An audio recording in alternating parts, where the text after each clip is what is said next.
Let's rock, baby.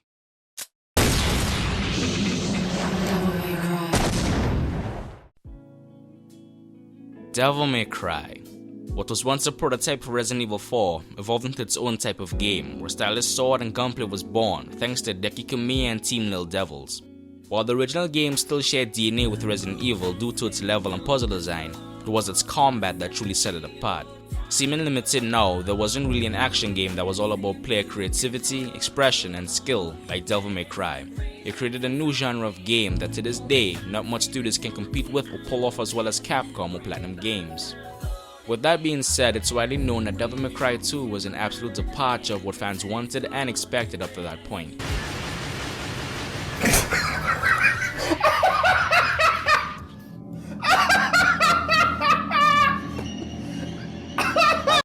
But that isn't what I wanted to look at today. What I'm interested in is what came after it, and how it set a new benchmark for the series and genre, and how the fifth installment finds itself in a similar place. From taking huge missteps to returning to form and reinventing the series. Sit back, relax, and be ready to kick some demon ass, cause this party's about to get crazy. Let's rock.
Wanna know the name? Devil May Cry.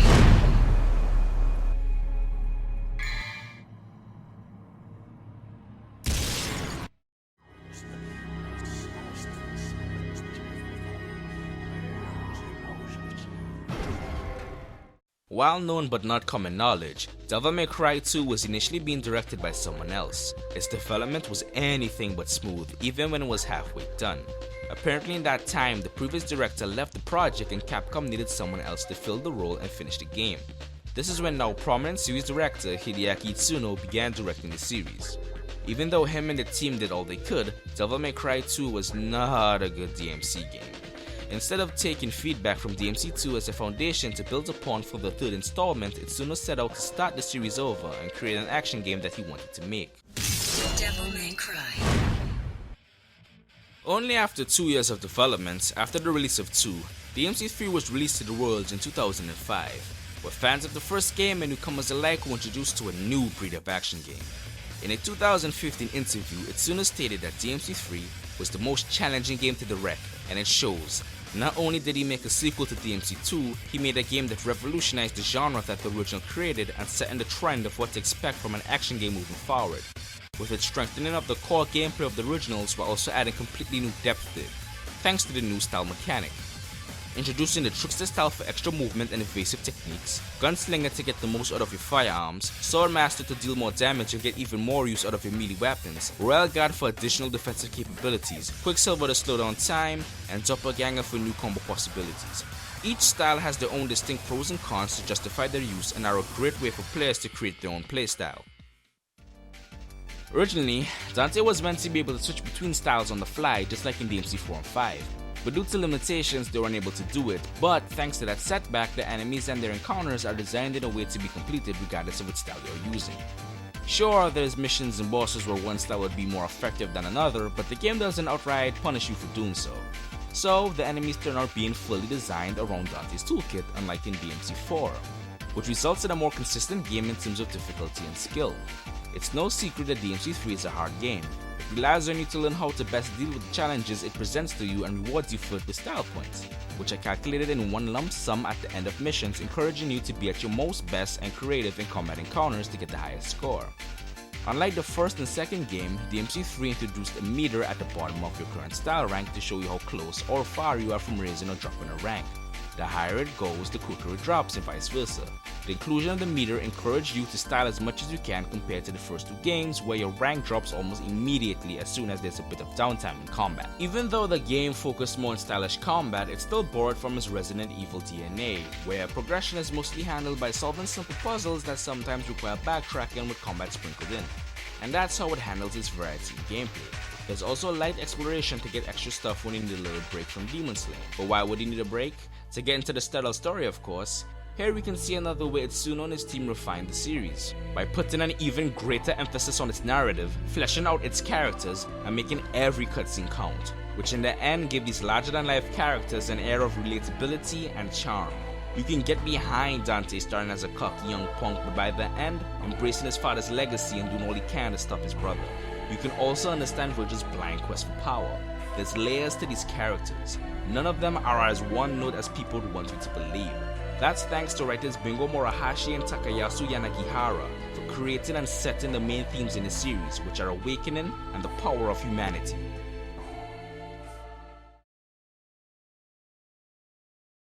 And there we have it. A follow-up to Devil May Cry 2 that refined and redefined its core gameplay with even more depth and more reward for stylish and skillful play, with a story that to this day is one of the best you can get in an action game or any game for that matter, with great music that set the tone and theme of its characters and atmosphere, and finally some of the best choreographed and directed action scenes that adds even more to the characters featured in them.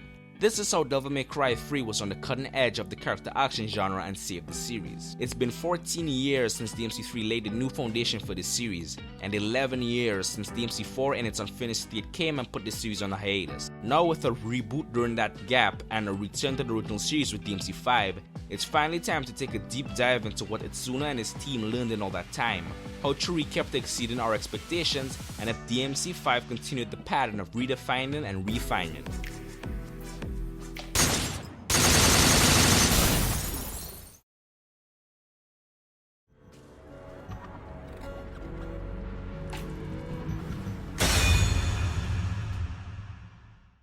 Before I talk about the reinvention of the young Devil Hunter, I think it'd be best to talk about his original moveset and playstyle. Debuting in DMC4, Nero's design from the start was to be a simpler take on the combat that 3 had established.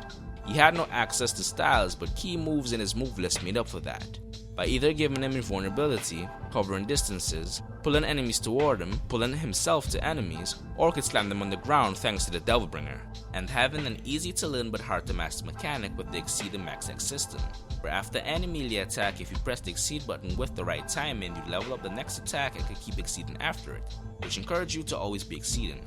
Pile that on top with Max Act, that with perfect timing grants you Max Exceed to get maximum damage and style during every moment in combat. You have a unique and strong character that has some depth to him. But even with all that, one common criticism you'd hear about Nero is that he was too easy to play compared to Dante and his style switching multi-weapon having goodness. So, with a new game starring him, you'd think they'd expand upon his moveset and give him more depth, right? They did. Here's how. They cut off his arm. Introducing the Devil Breakers. With his Devilbringer gone, Nero now has access to multiple prosthetic arms that alter his gameplay drastically, ranging from something basic as Overture's electric burst to damage enemies, to Punchline that's just a rocket arm that you can launch at any time and can even ride like a skateboard. Or, if that's too boring for you, there's Ragtime that can either slow down single enemies or slow down everything around you. No matter your playstyle, there's a Devil Breaker for you. The beautiful thing about them is that you can mix and match your loadout and experiment with their synergy, leading to stylish multi-breaker combos.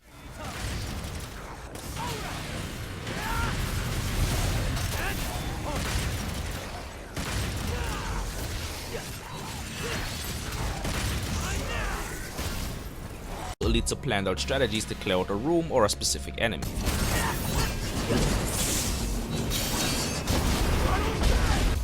The inclusion of the Devil Breakers adds to decision making during gameplay that players must always be aware of. If you're careless and you use them while you're being attacked, the Devil Breaker will be destroyed, leaving you with fewer options. And if you've put yourself in a bad position and need a short break to reposition yourself, you can use the breakaway move that's attached to every Devil Breaker. It'll destroy the one you are currently using, but it gives you a generous amount of iframes, so it's a viable option to use when your back's against the wall. With each Devil Breaker, there's a standard move associated with it that may vary depending if you're in the air or not. But the big game changer is the breakage attack. By holding down the Devil Breaker button until the Devil Breaker starts to glow, once you release it, you will unleash a powerful move that changes depending on which Devil Breaker you're using and if you're on the ground or not. Like Gerberus, when you're in the air you get a bunch of ricocheting projectiles that bounce off walls, and when on the ground it becomes a giant energy beam that you can somewhat control. Every breakage destroys the Devil Breaker you were using, so it's wise not to get trigger happy with them.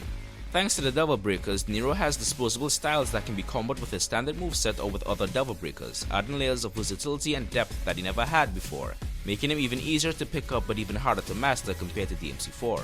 Another welcome addition to his toolkit is the changes to how Nero's charge shot works.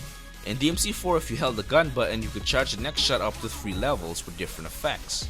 While in 5 that's still the case after you beat the game, the addition of the color up skill changes the dynamic of repeatedly using charge shots. With color up, Nero can load high powered ammo into his gun that deals extra damage, stuns weaker enemies, and can be used to juggle enemies in the air.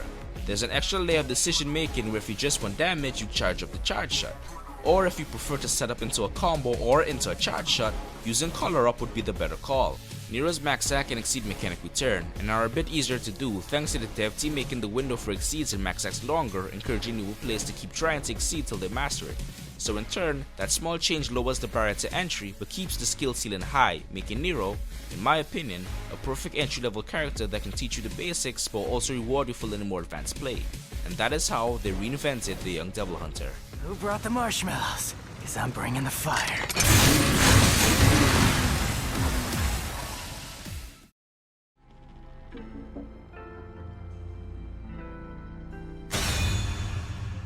With the original series getting back into the spotlight after all this time, I guess it's only fair that we get a new character for the new game.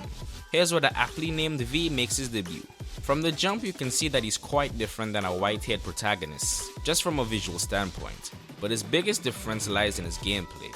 Unlike Nero or Dante that rely on their trusty swords and guns to get the job done, V uses his demon familiars, shadow for melee attacks and griffin for ranged attacks. While they function like you'd expect, they're unique enough to create a whole new playstyle for this series. Since you control both of them during combat, it leaves V free to reposition himself, give him space to buff Shadow or Griffin, and to finish off enemies. I forgot to mention, since V's familiars aren't strong enough to kill demons, it's up to V to land a finishing blow. Or you could use his third familiar, Nightmare, that when you get on his shoulder, anything he damages enough will die. If you're not on his shoulder, then it's business as usual, and V has to make the kill. I find this choice for his design to be quite interesting, because up to this point you've always controlled one character that can do multiple things, but with V you're now expected to manage 3 characters and to play a more methodical game versus the high octane impromptu action that the series is known for, giving V a more tactical approach to his gameplay. While you can perform creative combos with him, I found it more practical to just use whichever attack fits the situation and move around the battlefield, since building style with V isn't anything too difficult. In this context, I find V to be quite strong, where he dispatches enemies quickly and build style all the same. However, that strength only exists on the easy, normal and hard difficulties. As soon as you start to play as V on Dante Must Die, his flaws and weaknesses are more apparent. What he has in uniqueness, he lacks in practicability. For example, he lacks damage, even when buffing Shadow and Griffin or calling Nightmare. It's cool that it'll give you iframes though. On Dante Must Die, all enemies and bosses get a defense buff and more health when they get double triggered. Nero and Dante have moves that circumvent that without being totally unbalanced, unless it's Red Hot Night, which I'll get to later. V on the other hand has to either deal with his lack of damage that leads to fights feeling incredibly dragged out, or rely on Nightmare to land his big beam attack, but 90% of the time when he does, he hits all. Which leads me to, the familiars are blind. The way V's combat is designed is to play a game where you distance yourself from danger and let your familiars deal all the damage, which is great and all until you start to realize that if you stray just the tiniest bit too far, Shadow and Griffin will stop attacking and teleport back to you, which goes against how V is supposed to work. Oh, and sometimes even if you're near an enemy and press attack, they'll just randomly miss, which then leads to V's combat feeling clunky at certain instances, which is surprising from a team that have been making polished combat for quite some time, and that makes him feel a bit undercooked compared to Nero and especially Dante. A few things I dig about him is the fact that he can read his book and gain double trigger by doing so, making him a sort of DMC mage that buffs his party members. I also love his dodge, which I think is the best in the game.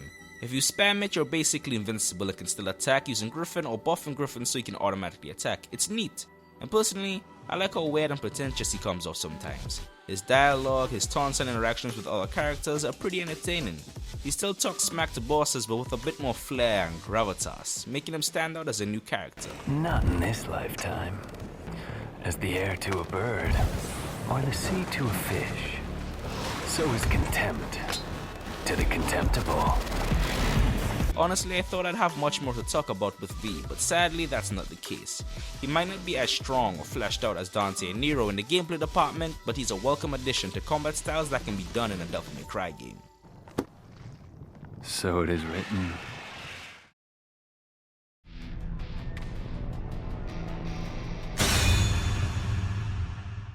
I'm just going to come out and say that Dante in 5 is my favorite version of the character that I've played.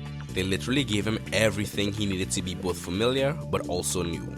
Before I get ahead of myself, let's start by looking at his weapons. Rebellion and Sparda return and work as they always have, but the weapon I really wanted to look at is Balrog, which is a new take on Dante's regular gauntlet weapons. In the older games, they were pretty simple with a few combos you could do, but their main gimmick was to hold the attack button to maximize his damage. But in DMC 5, that gimmick is gone in favor of two new separate attack modes, Blow Mode and Kick Mode. Blow Mode focuses on punches and a boxing stance called Welter Mode when you hold down the attack button that allows you to dodge enemy attacks with ease. The more punches you land, the more you build up ignition, which is the main gimmick of Balrog. The gauntlets heat up and increases the damage of attacks and gives access to moves like Real Impact and Pyromania. Kick Mode focuses on kicks and crowd control with Brick Spiral. Unlike Blow Mode, if you hold the attack button while in Kick Mode, Dante performs Heat Up, which ignites Balrog like I mentioned earlier. Due to these separate modes, Balrog has intrinsic synergy with itself with the switch attack allowing for constant combos and setups, making Balrog the most versatile and unique gauntlet weapon Dante has had yet. Next up in Dante's new arsenal is Cavalier, which is literally a demonic motorcycle that splits into two buzzsaws that lay on damage. The most interesting thing about Cavalier is its gear mechanic that can be activated by holding and timing your button presses to make Cavalier's attacks do more damage, increase the speed of follow-up attacks, and allows you to transition to any move to keep combos going, which in turn gives Cavalier a lot of damage you can do once an attack lands. Its drawback is its attack speed. Even with overtop gear to make its attacks faster, it's quite slow compared to Dante's swords and Balrog, making it less practical to use in most situations. What the team did to make up for its slow speed is giving Dante armor while using it, meaning you take the hit but you can still keep the damage and combo going. However, I think the novelty of Cavalier's armor runs out once you aim to play the game without getting hit for S ranks or just for fun. But nonetheless, it's a fascinating weapon with niche uses that are a blast to pull off, making it a welcome new weapon type to the series.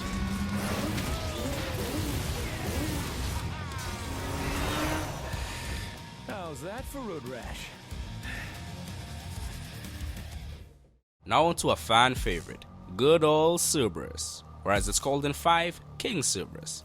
Originally debuting in Devil May Cry 3, Cerberus is an nunchaku imbued with the power of ice with speedy strikes and a host of moves that help with crowd control and doing damage. For DMC 5, the devs added two new elements to this familiar weapon, Fire and Thunder, which can be used from either holding down the attack or style button. Ice and Thunder focus more on crowd control while Fire focuses more on single enemy damage. The design of King Cerberus opens up limitless applications of all three elements of the weapon, adding newfound depth to an already great devil arm.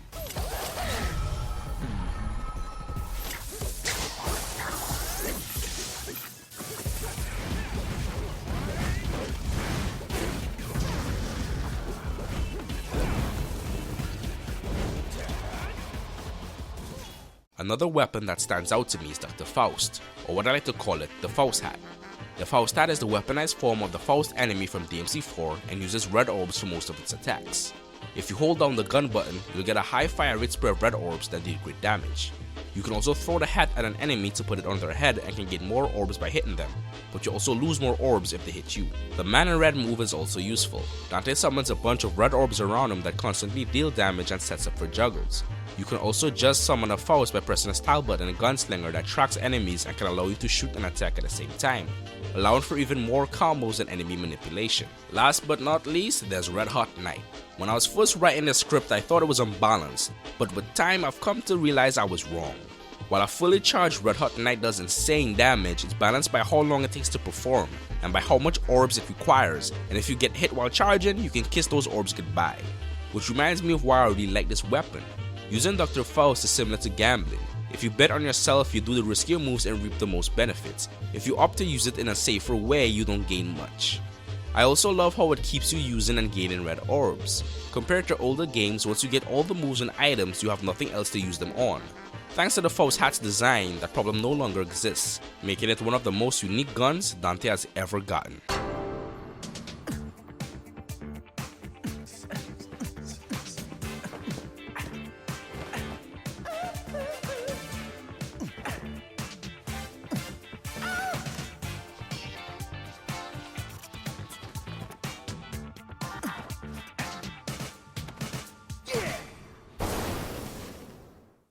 And now the weapon I wanted to talk about the most, Devil Sword Dante. With the rebellion being shattered early in the game, Dante uses a broken piece of it to stab himself to forge the Devil Sword Dante. This has to be the best sword Dante has ever gotten. Not only does it function like his other swords, it also has a myriad of moves and abilities adding even more versatility and depth to such a basic weapon type, such as Swords Formation, which buffs all of Dante's styles, with it adding more jumps and trickster dashes in Trickster, giving attacks more damage and different properties in Swordmaster, for seeking out enemies and firing swords in Gunslinger, and finally, automatically blocking enemy attacks in Royal Guard with minimized damage.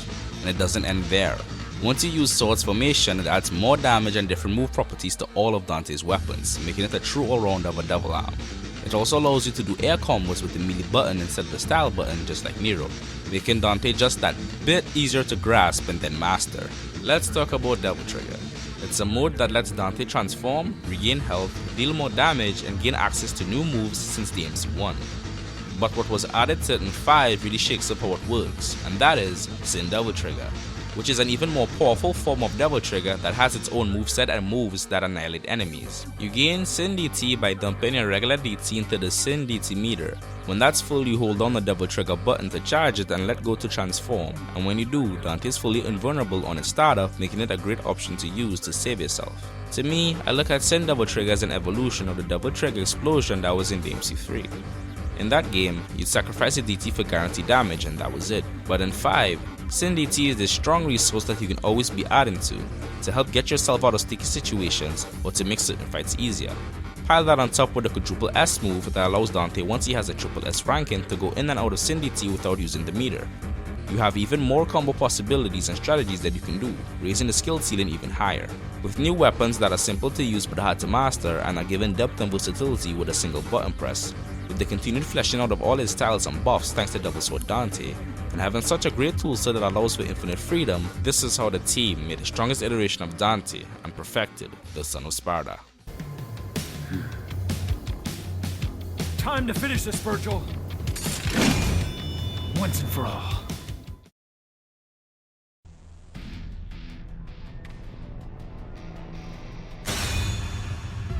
With the look at the playable characters, design and movesets done with, it's time to talk about all the other things in Devil May Cry 5 that I loved, and those that detract from the experience, starting with the general feel of combat.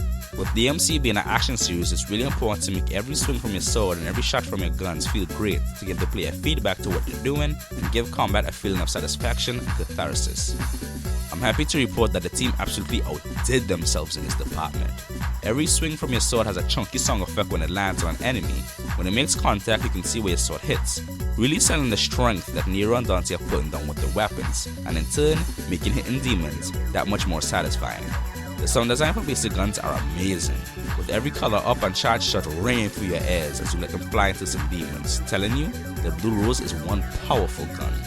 Sound effects aside, one of the biggest changes that make combat feel and work so well is how they made jump cancelling really easy to do. In past titles, you'd get the enemy step skill and be able to jump off their heads and could also jump off them during combos, resetting all air actions. With enough practice, you could do this in DMC 3 and 4. In all my years of playing DMC 3 and 4, however, I've never once been able to jump cancel. The timing felt awfully tight and strict, leading me not to experiment much with the combat. But with the lower barrier to entry in 5, I can, and I love it. It makes me feel so stylish when I chain stuff together and encourages me to get even better at using it. And I hope this change in design has the same effect on newer players as well. The combat can only feel as good as the things you're hitting, and for the most part, DMC 5 has some great enemy design. I'd say all enemies are designed for all 3 characters.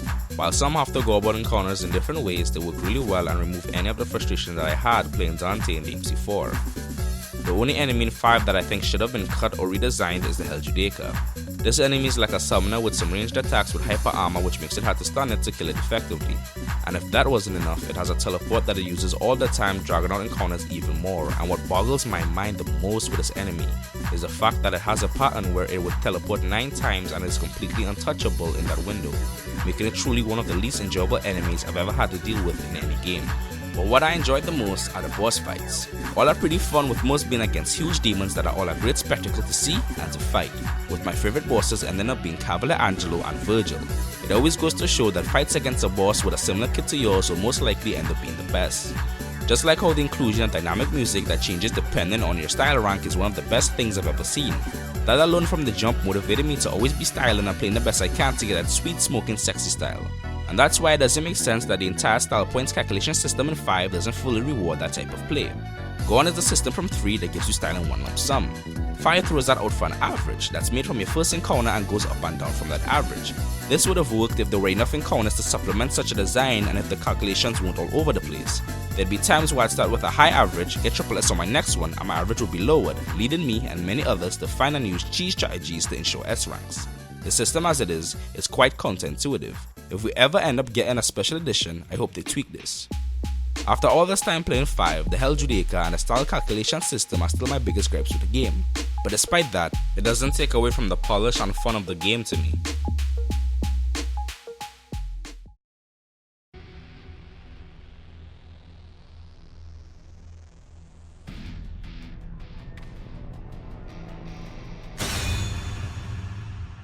The story begins with V coming to Dante for help with stopping a powerful demon.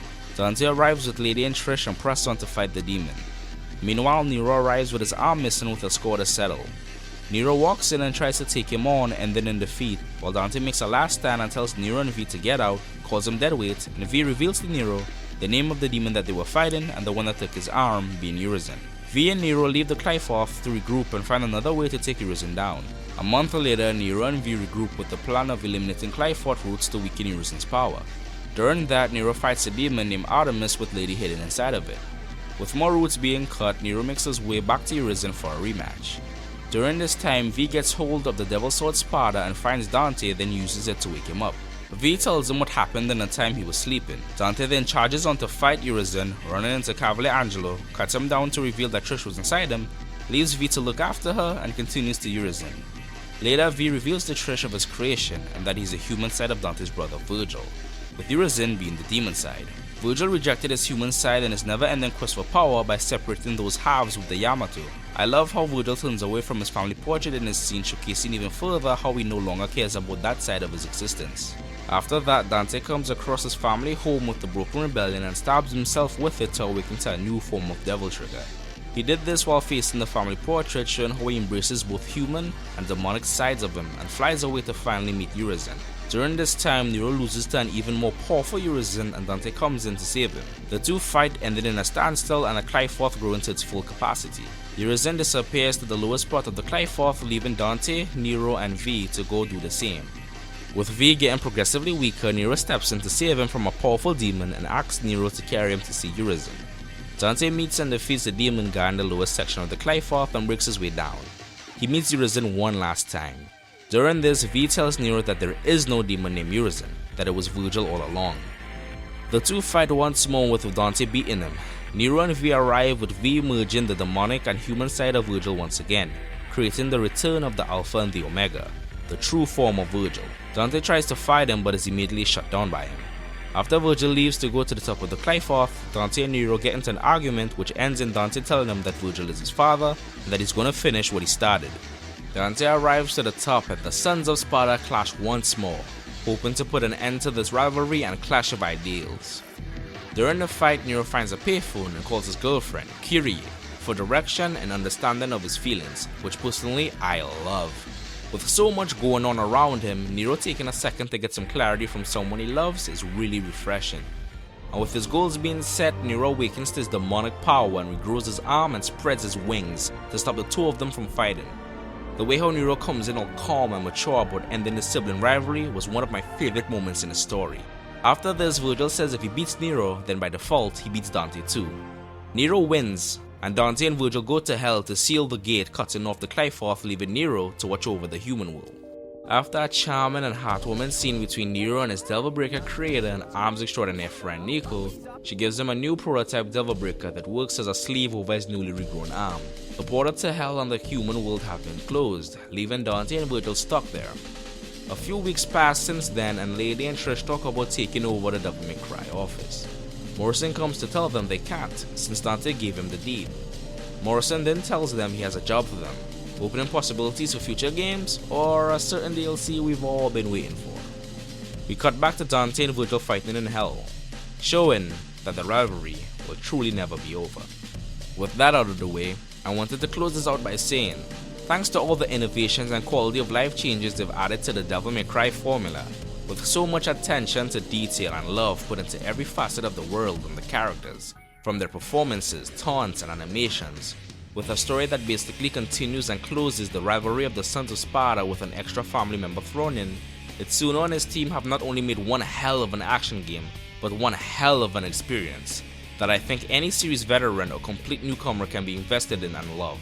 This is how they redefined and refined Devil May Cry, and how Capcom hit the You dare say it, jackpot!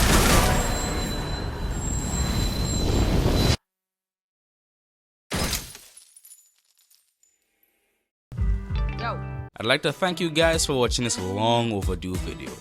This was my first time trying to make something on this scale and of this fashion, so for my first attempt, I hope I created something you guys can enjoy and found to be cool. I'd like to also thank my friends Turbomancer and Chemicon for giving me feedback throughout the production of this video. Hope it was worth the wait. Also, if you want the wait between videos to be shorter than this, please consider supporting me on Ko-fi. Any and all donations would be appreciated and help me get equipment and hardware to make production smoother. Once again, thank you for your time. See you next video.